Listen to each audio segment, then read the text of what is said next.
नमस्कार मैत्रिणींनो, शुभ सकाळ सगळ्यांना। तर आज सकाळी सकाळी म्हणले चला थोडंसं आवरून घेऊया। तर आज जायचं आहे मला, त्याच्यामुळं मग माझं सगळंच आवरायचं चालू आहे। स्वयंपाक पण करायचा बाकी आहे, त्याच्यानंतर अजून कपडे वगैरे मी आता इथं भरून ठेवलेत। आणि मस्त सकाळचं आज पाणी पण आमचं येणार नव्हतं, त्याच्यामुळं मी काय केलं, पटकन असं पाणी वगैरे भरून घेतलं, कपडे धुवून घेतले आणि बाहेरचं पण सगळं पूर्ण साफसफाई करून घेतली। तर म्हणलं चला आता आपलं भरायची तयारी करूया। तर आता मी इथं आमचा डबासुद्धा चाललेला आहे जेवणाचा, त्याच्यानंतर कपडे, थोडेसं पीठ वगैरे असं चाललेलं आहे। कारण घरी गेल्याच्या नंतर पीठ वगैरे काय असतं नसतं माहीत नसतं, त्याच्यामुळे मी थोडंसं जाताना इकडनंच घेऊन जाते। नमस्कार मैत्रिणींनो, शुभ सकाळ सगळ्यांना। तर आता सकाळचे 10 वाजले, तर घरातली देवपूजा वगैरे सगळं आवरून घेतलं, स्वयंपाकसुद्धा झाला आहे आणि सगळंच काम झालेलं आहे। तर आज आहे रामनवमी, रामनवमीच्या सगळ्यांना खूप खूप शुभेच्छा। तर चला आज आम्हाला सगळं आवरून जायची वेळ आलेली आहे, पण ती कुठं जायची ते आता पुढं व्हिडिओमध्ये राहा तुम्ही, मग तुम्हाला समजेल की कुठं चाललो आणि कशासाठी चाललो। तर चला मग बॅग वगैरे भरलेली तर तुम्ही बघितलीच असेल, कारण सगळे कपडे बिपडे भरून आता आम्ही चाललेलो आहोत। तर चला मग राहा व्हिडिओमध्ये आणि पूर्ण व्हिडिओ पहा, तर मग नंतर तुम्हाला समजेल कुठं चाललो आणि कशासाठी चाललो। तर चला मग। तर आता आम्ही फायनली निघलेलो आहोत। तर बॅग वगैरे सगळं घेतलं, चावीसुद्धा घेतली गाडीची, मिस्टर दाखवत आहेत चावी तुम्हाला। तर त्यांचं असं नेहमीच असतं, महिन्यातनं 15 दिवसातनं आम्हाला निघायलाच लागतं आमचं गबाळ भरून। तर नाविलाज आहे। तर आता इथं आम्ही गाडीपाशी आलोत आणि मस्त गाडी वगैरे त्यांनी पुसून घेतली आधी आणि बसून जाणार आहोत। तर आता गाडी एवढी गरम झाली, कारण खूप ऊन आहे बाहेर आणि आता जवळजवळ 11 वाजत आले। तर 11पर्यंत सगळं काम आवरून घेतलं, पोरांना स्वयंपाक वगैरे करून ठेवला आणि आमचं अचानक ठरलेलं आहे, त्याच्यामुळं खूप गडबड आणि घाई झाली।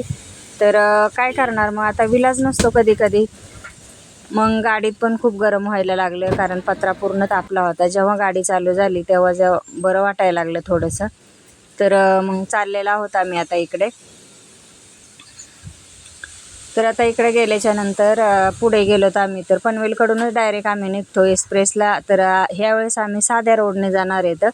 तर साध्या रोडने लगेचच आता इकडं पनवेलकडून बाहेर निघतो आणि नंतर मग गाठातून जाणार आहेत जुन्या रस्त्याने। तर इथं मस्त आमचा रस्ता चालू झालेला आहे आता। हा रस्ता आमच्या घरापासूनच निघतो आणि इकडनं आम्हाला मध्ये येऊन जरा जवळ पडतं, त्याच्यामुळं आम्ही नेहमी काय करतो, पनवेलवरूनच जातो, म्हणजे कसं एअरपीला वगैरे जायची गरज लागत नाही। तर आता इथं आमच्या तिथं एअरपोर्टचं जे काम चालू आहे किंवा झालं आहे काम, आणि एरोप्लेनसुद्धा आता उडवायला लागले। तर संध्याकाळी 4-5 किंवा 5-6, सकाळी पण 7 ते 8 असे एरोप्लेन उडतात आणि जातात। तर हे जवळच सगळं पूर्ण पनवेल ते इकडं बेलापूरपर्यंत काम चालू आहे। अजून बाकीचं काय चालू आहे, काय झालेलं आहे। तर इथं आमचा प्रवास चालू झालेला आहे आता। मग मी ते शूटिंग काढत होते। तर खूप असा मोठा जागा आहे त्याची, भरपूर एवढी, पार इकडं पनवेलपर्यंत आणि तिकडं पार बेलापूरपर्यंत।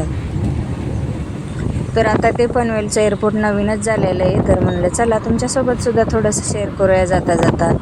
आणि आता इथं आम्ही आलेलो आहोत टोल नाक्यावर। तर टोल नाका कसा जुना आहे ना गाठातला, तर तिथं आलोत। तिथं थोडंसं आहे वाटतं काहीतरी 200-250 रुपये टोल नाका आहे। तर पास काढलेला असतो, पास फक्त चिटकून द्यायचा काचेवर, मग बरोबर ते आपले पैसे कटून जातात। त्याच्यानंतर मग आता इथून कसं गाठातूनच जायचं आहे ना, तर वळणाने थोडंसं जायला लागतं। तर आता हा गाठातला रस्ता, आमचा प्रवास चालू आहे गाठातूनच। थोडेसे कॉर्नर वगैरे आले की मी थोडीशी शूटिंग काढायचे, कारण मग थोडंसं जरा पाहायला पण चांगलं वाटतं। कारण सगळं नाही काढलं, सगळं जर गाठ पूर्ण शेडव काढायचं म्हणलं तर भरपूर आहे। तर त्याच्यानंतर इथं शिंगरोबाचं मंदिरसुद्धा आलेलं आहे। तर हे मंदिर खूप गाठामध्ये प्रसिद्ध आहे। इथं कुणीही न दर्शन घेतल्याशिवाय जात नाही, म्हणजे गाडीतच बसून पाया पडलं जातं। त्याच्यानंतर मग आता आम्ही इथं लोणाळ्यामध्ये आलो। तर खूप ऊन पडलं होतं, जवळजवळ 12-1 वाजले असेल आता। तर मस्त आमची नणंद पण आहे, तिला पण पनवेलमधून घेतलं आणि आम्ही दोघी मिस्टर आम्ही असं मिळून आम्ही तिघं आता गावी चाललेलो आहेत। तर आता इथं लोणाळ्यामध्ये आल्याच्या नंतर मग उन्हाचं तर काय, माणसाला रसाचं कुठं पण गाडा वगैरे दिसला तर थंड असं, म्हणजे खूप गरम व्हायला लागलं ना, तर म्हणलं चला मस्त थोडासा उसाचा रस पिऊया। तर एकदम ताजा आणि फ्रेश आम्हाला उसाचा रस त्या दादांनी ताजा ताजा बनवून दिला. त्याच्यामध्ये आम्ही बर्फ टाकायला सांगितला आणि थोडा वेळ तिथंच बसलोत. मस्त रस वगैरे पेलत उसाचा आणि त्याच्यानंतर मग आता आम्हाला निघायचं होतं. मिस्टरांनी काय रस पिले नाही तर, कारण त्यांना शुगर असल्यामुळे ते काय रस पित नाही. तर मग आमचंच दोघींचं चाललं होतं आम्हाला थंडगार रस प्यायचा आहे. त्याच्यामुळं आम्ही पण मग गाडी थांबली आणि 2 रस त्यांना सांगितले. तर त्यांनी पण दिले एकदम ताजे आणि खूप छान. ऊस पण चांगला होता. त्यांची करण्याची पद्धतसुद्धा चांगली होती. तर आता इथं आमचा ऊसाचा ताजा फ्रेश असा रस तयार होते. ताजा ताजा ऊस टाकल्या त्यांनी आणि मस्त असा इथं तयार झालेला आहे. बर्फ वगैरे टाकला, थोडंसं मीठ पण टाकायला लावलं आणि मस्त पिलं. तर एवढं थंड बरं वाटलं, कारण गरमच तेवढं होतं ना. मग जेव्हा ऊसाचा रस पिलो तेव्हा जरा पोटामध्ये एकदम थंड वाटलं आणि छान वाटलं. तर आता इथं आम्ही दोघी पण पितो. मिस्टर काय पित नाही तर त्यांना नाही प्यायचं. त्यांनी ते काहीतरी बाटली घेतलेली दुसरीच प्यायची. तर ते आपले पेत होते. फोनवर पण गप्पा चालू होत्या. तर असा मस्त आम्ही रस वगैरे पेलत. परत इकडं समोरच गाडी लावली होती. तर तिथं खूप छान असं, आता लोणाळा म्हणलं तर लोणाळ्याची चिक्की वगैरे खूप छान दुकानं होते तिथं पण. तर आम्ही काय घेतली नाही चिक्की वगैरे. आमचं काय कोण जास्त खात नाही. जाता वेळेस कसं पोरांना वगैरे न्यायची असली तर आम्ही गाडी थांबवतो आणि घेऊन जातो. आता इकडं कोण चिक्की वगैरे घरी गावाला नेण्यासारखं कोण नाही आहे खाण्यासारखं पोरंसोरं. त्याच्यामुळं मग आम्ही चिक्की वगैरे काय चिक्की घेतली नाही आणि मस्त आमचा गाठातून प्रवास संपला. त्याच्यानंतर लोणाळ्यामधून सुद्धा संपला. आता इथं मस्त आता चालू झालेला आहे आता पुढचा प्रवास. तर खूप छान दुकानं आहेत इथं. कुठलीही गोष्ट चांगली मिळते लोणाळ्यामध्ये. चिक्कीचे प्रकार बरेचसे प्रकार येतं. त्याच्यानंतर आता पुढं आलो तर आम्ही लोणाळ्याच्या पुढं आलेलो आहोत. तर आमच्या ननंदबाई मागं झोपल्यात, आम्ही मोरं बसलेली आहे. तर कारण मागं कसं एक सीट पूर्ण त्यांना होतं, त्याच्यामुळे ते झोपून घेतलं आणि आम्ही दोघं मोरं बसलो. तर मला काय झोपायला चान्स नाही म्हणून मी सीट थोडंसं मागं रेलून दिले, कारण बसून पण कंटाळा येतो. प्रवास करताना खूप दमल्यासारखं होतं. बसून असते माणूस पण एवढा कंटाळा येतो. तर आम्हाला जायचं होतं भंडारी डोंगरावर. पुढं आलोत ना मग. आणि इकडं एकविरीची पण यात्रा आहे, पण आता एकविरीला काय आम्ही गेलो नाही तर, कारण म्हणलं नको आता एकविरीच्या तिकडे जायला. खूप तिथं पण गर्दी, आपलं दर्शन पण होणार नाही. आणि आज रामनवमी होती त्याच्यामुळं मग म्हणलं चला आज मस्त भंडारी डोंगरावर सुद्धा जाऊया आपण. तर तिथं रस्त्यालाच भंडारी डोंगराचा बोर्ड लावलेला आहे. ह्याच्या घाट वगैरेच्या पुढं गेलं ना घाटाच्या त्याच्या. तर मग चला मस्त तुम्ही पण घ्या तुकाराम महाराजांचं दर्शन. तुमच्यासोबत सुद्धा शेअर करते चला. तर आता इथं आम्ही गाडीच्या खाली उतारलो. त्याच्यानंतर जेवणाचा डबा घेतला मी. थोडंसं जेवण पण आणलं होतं घरी येऊन, कारण आम्ही जेवण वगैरे करून निघालो 10 वाजता. पण म्हणलं आपल्याजवळ थोडंसं जेवण शिल्लक असावं. त्याच्यामुळे मी 2-4 पोळ्या आणि थोडीशी चटणी, परत मटकीची भाजी, लोणचं हे घेऊन डबा घेतला आम्ही गाडीमध्ये. आणि मस्त मग आता इथं तुकाराम महाराजाच्या संबंधीच्या तिथं आलेलो आहोत. तर जुनी मूर्ती आहे तिथं, पण आता जे इथं आधी काम गेलं ना थोडंसं, तिथं त्यांची स्थापना करणार आहेत. नवीन खूप छान मंदिर बांधले. हे दिसतंय ना ते आता नवीनच आहे.